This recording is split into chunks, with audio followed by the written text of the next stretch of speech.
Bonjour, bonsoir, bienvenue sur la chaîne de l'immigration et de l'entrepreneuriat. Je tiens déjà à vous remercier, nous sommes déjà à 5000 abonnés. Vous êtes 5000 qui suivez la chaîne au quotidien. Ça fait vraiment plaisir et ça m'encourage vraiment à toujours vous fournir des contenus de qualité dans lesquels je parle de l'immigration au Canada ou encore de l'entrepreneuriat au Canada. Encore une fois de plus, merci de votre soutien. Merci de partager comme vous le faites au quotidien, de liker, de commenter. Tout ça va dans le sens de vraiment nous encourager parce que je ne suis pas tout seul dans cette aventure. Il y a des personnes merveilleuses qui travaillent en arrière-plan afin que tout ça puisse avoir lieu. Dans cette vidéo, nous vous présenterons donc plusieurs types de harcèlement afin que les immigrants qui immigrent ou qui immigreront au Canada sachent concrètement ce qui les attendra si jamais leur comportement ou leur attitude va à l'encontre de la loi, mais aussi qu'ils puissent savoir quels sont ces différents types de harcèlement afin de s'en prémunir ou alors porter plainte au besoin. Il s'agira donc de parler du harcèlement psychologique, du harcèlement physique, du harcèlement scolaire, du harcèlement sexuel, du cyberharcèlement et puis aussi du harcèlement de rue. Sans plus attendre, la vidéo.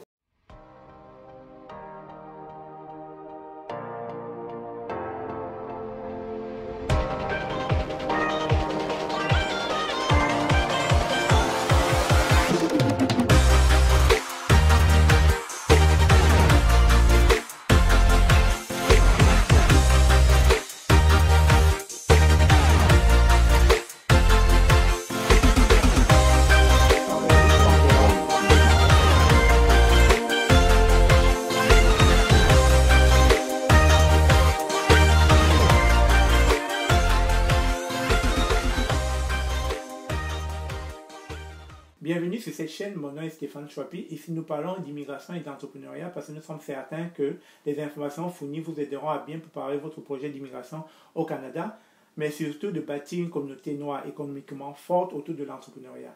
Alors, si ce sont des thèmes qui t'intéressent, je t'invite donc à t'abonner sur cette chaîne et à activer les cloches de notification pour ne pas manquer l'apparition de nos nombreuses vidéos. Et comme nous parlons d'entrepreneuriat sur cette chaîne, je t'invite donc à te procurer le livret que j'ai écrit « Devenez l'entrepreneur que vous avez toujours rêvé d'être ». Ce livret te permettra d'avoir des bases solides afin de savoir si l'entrepreneuriat est fait pour toi ou pas. Avant de rapidement introduire les 6 types de harcèlement auxquels vous pourriez faire face, il est important déjà de savoir qu'est-ce que c'est qu'un harcèlement. Le harcèlement, c'est une violence répétée qui peut être verbale, physique ou psychologique, visant à affaiblir la personne qui en souffre. Nous avons tous des enfants, n'est-ce pas?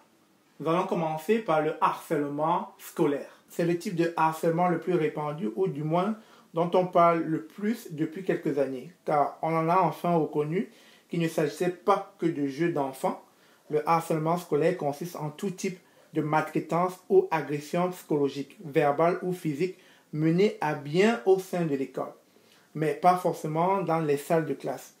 Pour être considéré comme harcèlement scolaire, on suppose que les deux parties doivent partager le même espace scolaire, même si le harcèlement peut s'étendre à d'autres domaines. Les conséquences que cela entraîne, la phobie scolaire, l'anxiété, la nervosité, la dépression, l'isolement, et cela peut conduire au suicide.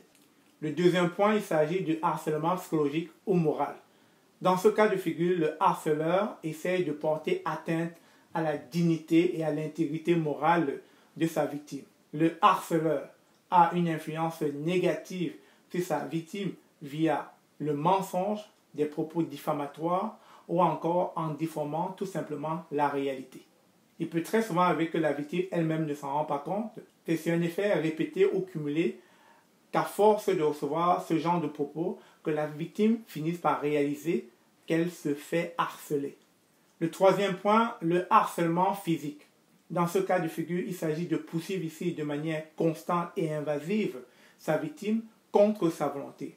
Et ceci se manifeste souvent par des appels incessants, par de l'espionnage ou encore par des comportements violents cherchant à intimider sa victime afin que celle-ci soit sous l'emprise de la peur. En 4, nous avons le cyberharcèlement. Communément appelé du harcèlement virtuel, il se comporte exactement comme le harcèlement physique, mais tout simplement que, à la différence du harcèlement physique, le harceleur utilise des moyens de communication tels que des réseaux sociaux, etc. pour entrer en lien avec sa victime. Et ceci dans le sens de l'intimider, de la rabaisser et de continuellement garder sa victime sous son emprise. En 5, nous avons le harcèlement de rue. Je pense que la plupart de vous qui avez grandi dans des quartiers populeux ou encore dans des quartiers dangereux où régnait l'insécurité, je pense que tout le monde a sans doute connu ce type de harcèlement.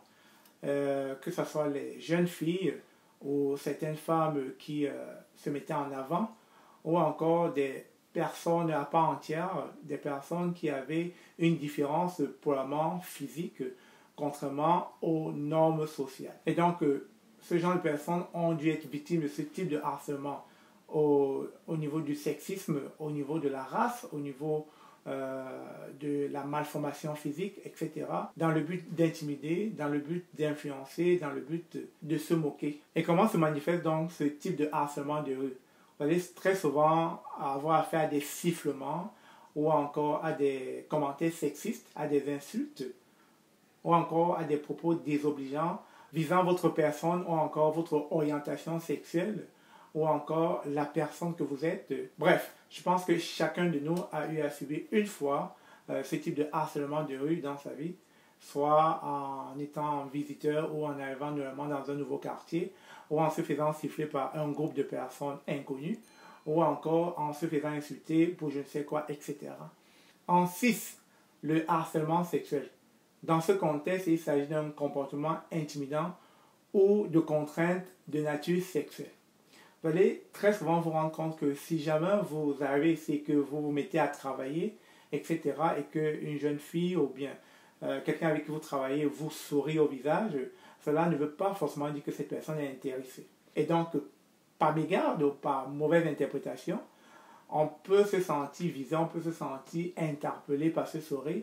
Et ce qui arrive très souvent, on a envie de le retourner le sourire.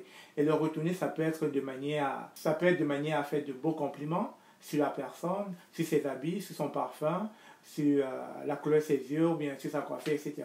Faites gaffe, faites très attention, cela peut se retourner contre vous. Parce que nous sommes dans une société dans laquelle il va falloir savoir comment elle marche. Et donc, beaucoup de personnes qui immigrent et qui ont une culture différente pensent très souvent que ce qui se passe ailleurs est la même chose qui se passe dans leur nouveau pays d'accueil. Non, faites très attention. Et à ce propos, je vous inviterai à vraiment prendre le temps de lire les normes du travail en ce qui concerne le harcèlement sexuel au travail ou dans la société. Parce que vous allez très souvent entendre cela lorsque vous serez au Canada. Beaucoup de personnes ont été ou sont victimes de harcèlement sexuel. Que ce soit des personnes publiques, des stars, des politiciens, etc. Vous allez très souvent vous rendre compte que dans cette société, la société canadienne, la loi n'épargne personne. Alors, j'espère que cette vidéo vous a plu et que vous êtes maintenant conscient de tous les types de harcèlement auxquels vous pourriez faire face dans la société canadienne afin de mieux vous en prémunir ou encore de porter plainte si jamais vous êtes affecté. Avant de mettre donc la clé sous le paillasson, je tenais encore à vous remercier pour la confiance que vous faites à la chaîne. Merci encore d'être fidèle à la chaîne. Et je l'ai dit en début de vidéo, ensemble nous irons loin. Merci encore de votre appui, merci de votre soutien et passez une bonne fin de soirée. Au revoir.